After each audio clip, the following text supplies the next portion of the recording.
बिस्मिल्लाहिर्रहमानिर्रहीम और अस्सलाम वालेकुम। 28 फरवरी और पाकिस्तान में जुमे की सुबह। आज अभी तक की अहम खबरें और मेरा तजिया।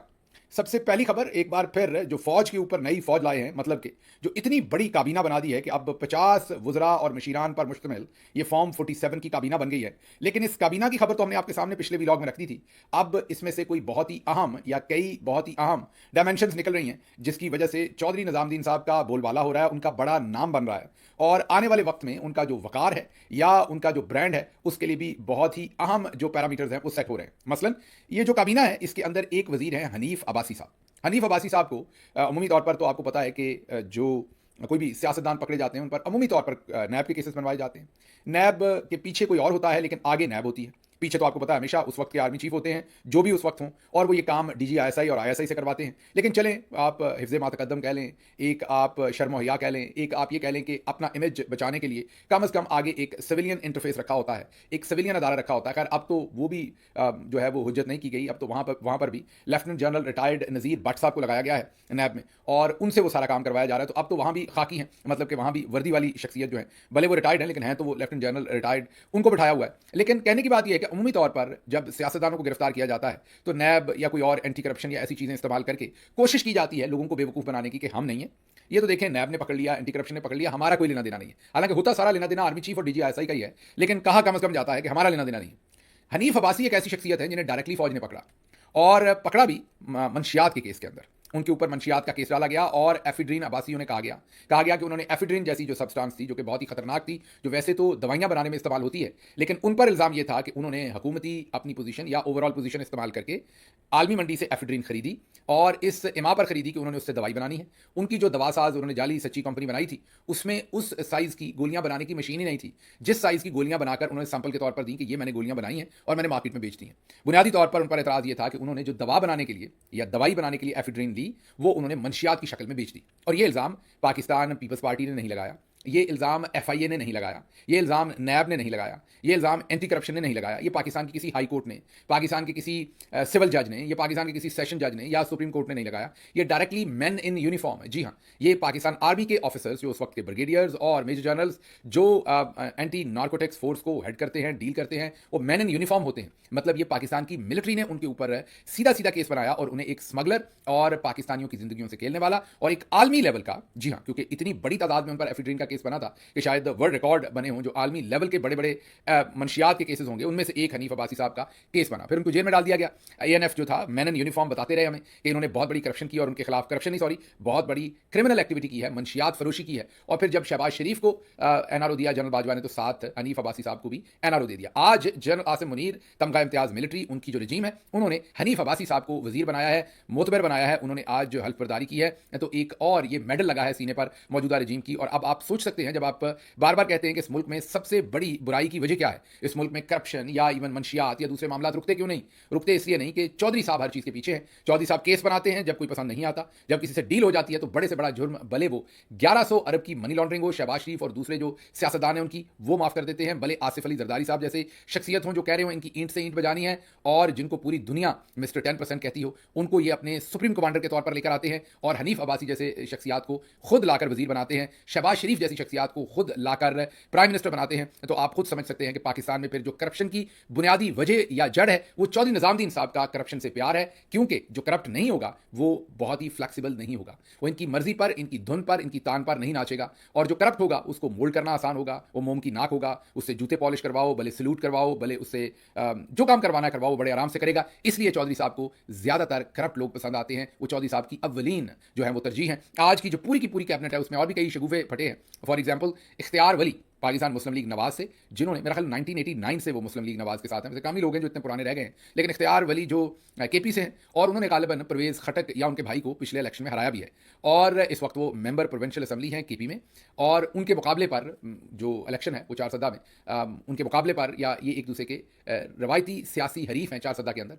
अब वो तो बैठे हुए हैं MPA बन के इस वक्त हिज़्ब खिलाफ में, उनको तो वहाँ से ला के कोई वजीर मशीर नहीं बनाया गया। लेकिन परवेज़ खटक, क्योंकि परवेज़ खटक लौटे हुए थे, इमरान खान को उन्होंने धोखा दिया था, अब उनको मशीर लगाया गया जिसके ऊपर बड़े दुखी किस्म के ट्वीट कर रहे हैं इख्तियार वली और अपनी लीडरशिप के साथ वो जो है वो गिले शिकवे कर रहे हैं। लेकिन लीडरशिप बेचारी क्या करे, आपको मैंने बताया तो है, जो पूरी लिस्ट आपके सामने पिछली दफ़ा रखी थी हमने, उसमें ज़्यादातर लोग तो चौधरी साहब की प्रेफरेंस है। खैर, नून लीग खुद ही चौधरी साहब की प्रेफरेंस है। आजकल तो दो क्लब एक जान, नून लीग और जनरल आसिम मुनीर आजकल दो क्लब एक जान बने हुए हैं। अब इसमें क्लब कौन है, जान कौन है, ये आपने हिसाब लगाने, लेकिन नून लीग का आजकल यही आलम है, जो गुंदे हुए आटे के अंदर पानी का और आटे का इम्तजाज होता है, वही दोनों की हम आंगी है। और देखते हैं ये कब तक चलती है और किस किस लेवल पर चलती है और किस तरफ को चलती है और इसके आफ्टर इफेक्ट्स क्या आते हैं। अगली खबर की तरफ हम मूव करते हैं यहाँ से।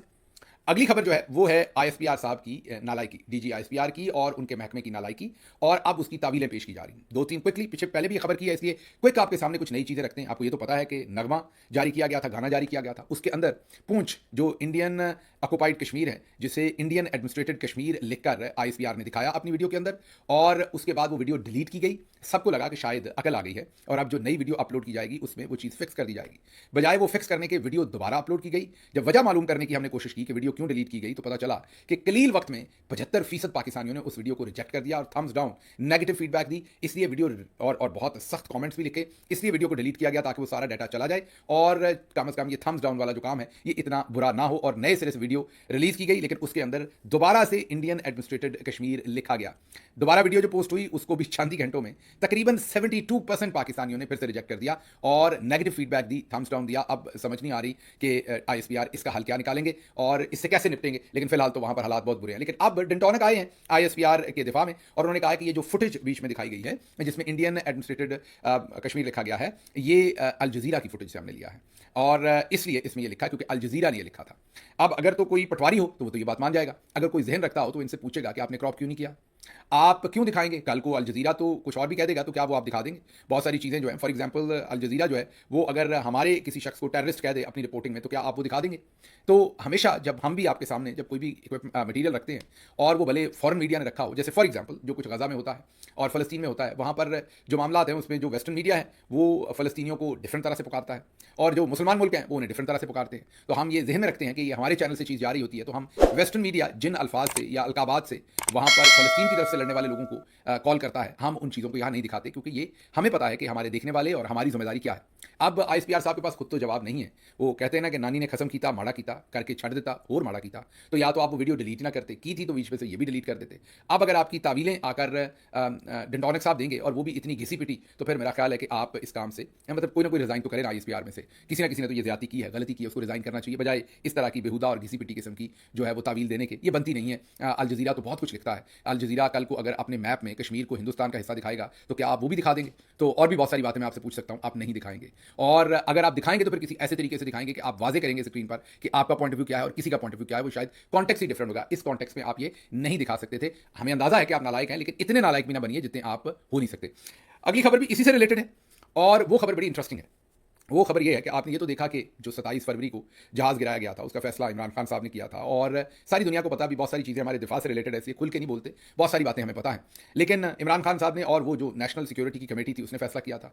अब बदयांती देखिए आईएसपीआर की कि ना उस प्राइम मिनिस्टर की शक्ल दिखाई जाती है जिसने ये फैसला किया, जो बेसिकली उस टाइम कमांड कर रहा था पूरी हर चीज़ को, ना ही उस नेशनल सिक्योरिटी कमेटी की फुटेज दिखाई जाती है, ना उन वज़रा की, ना उस सारे मैकेनिज्म की या कंपोजिशन की, बल्कि आज के जो बैठे हुए हैं बेचारे कुगू कोड़े, इनको दिखाया जाता है जो वैसे ही लेट जाते हैं, जो ये वाला काम कर ही नहीं सकते कभी कहीं, ना इतनी दलेरी है ना इतनी समझबूझ है, उनका कुछ चक्कर ही और है। लेकिन बहरहाल बदयांती पर बदयांती हो रही है। देखते हैं कि अब आने वाले दिनों में कौन है जो इसका एहतसाब करता है या कोई खुद से सोचता है कि ये मुनासिब बात नहीं है। लेकिन बहरहाल 2 दफ़ा वीडियो तो अपलोड हो चुकी है, अब देखते हैं दोबारा डिलीट होकर होती है कि नहीं। अगली खबर जी, अगली खबर बिलावल जरदारी साहब की ऑक्सफोर्ड से। उन्होंने वहां बैठकर माशाल्लाह ऑक्सफोर्ड में बैठ के झूठ बोला है और झूठ उन्होंने ये बोला है कि जो 26वीं तरमीम है उस पर हमने अपोजिशन को एतमाद में लेकर वो तरमीम किया और मुसव्वदा जो है उसको बदला है। कहने का मतलब वो ये कह रहे थे कि हमने ज़बरदस्ती जो है वो तरमीम पास नहीं करवाई, बल्कि अपोजिशन को एतमाद में लेके और तरमीम करके जो मुसव्वदा था उसमें तब्दीली करके अपोजिशन की डिमांड के मुताबिक हमने उस पर वोट करवाया। हालांकि आप याद कीजिए कि बिलावल जरदारी पाकिस्तान में उर्दू में जब इंटरव्यूज देते थे तो उसमें अंग्रेजी का लफ्ज़ इस्तेमाल करते थे ब्रूट मेजॉरिटी, कि हम ब्रूट मेजॉरिटी के साथ ये करेंगे, ज़बरदस्ती कर देंगे।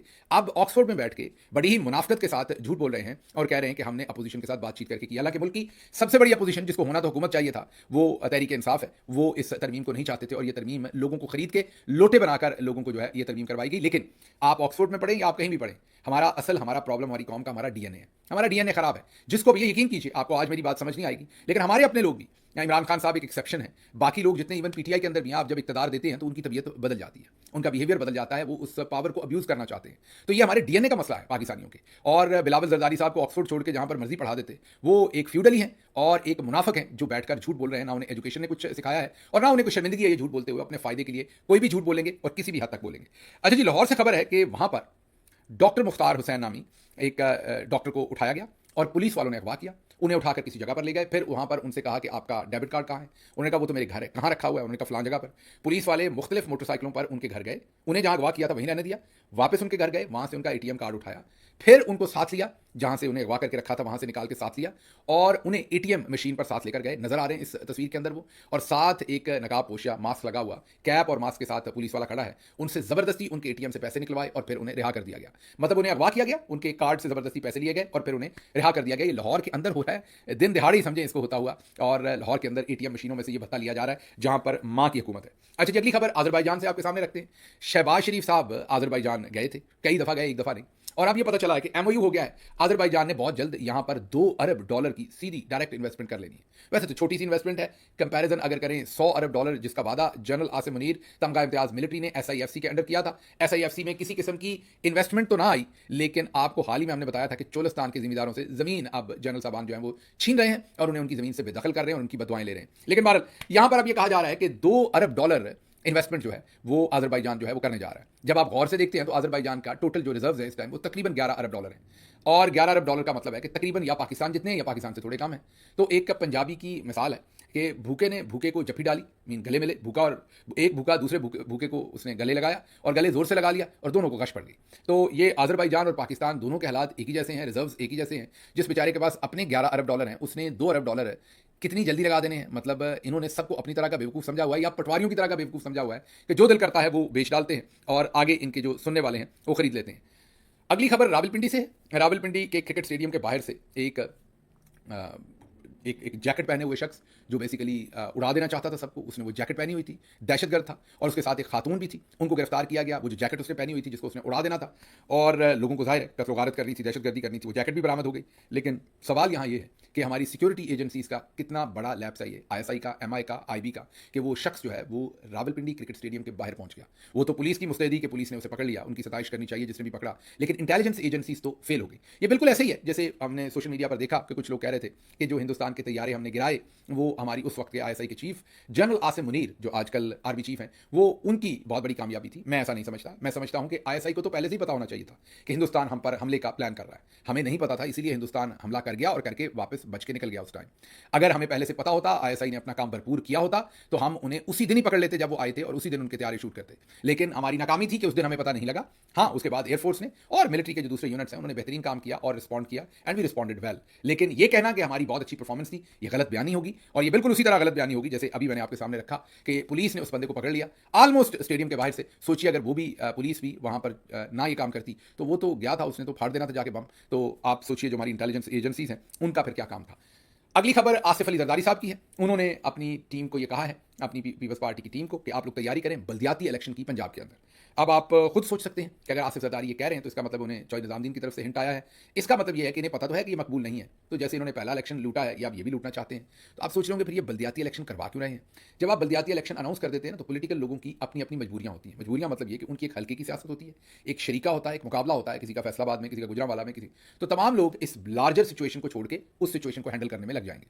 आप उन्होंने जाहिर है खुद ना भी जीतना हो तो उनकी कोशिश यही होगी कि जो उनका मुखालिफ है कहीं वो बल्दियाती इलेक्शन ना जीत जाए, इसलिए उसको हराने के लिए वो सरतोड़ कोशिश करेंगे और उनकी तमाम तवानाइयां बल्दियाती इलेक्शन में सर्फ होना शुरू हो जाएंगी। उससे फायदा क्या होगा कि जो इमरान खान ईद के बाद एक बड़ी मूवमेंट खड़ी करना चाह रहे हैं एहतजाज की, वो शायद नहीं होगी इनके ख्याल में, और ये सोचे रहे हैं कि लोगों को आप बल्दियाती इलेक्शन के चक्कर में लगाओ और डेट थोड़ी सी आप देखेंगे ये लंबी रखेंगे। ये कोई महीने बाद की डेट नहीं देंगे, 2 महीने की नहीं, बल्कि 3, 4 या 6 महीने की डेट रख के बल्दियाती इलेक्शन करवाना शुरू करेंगे।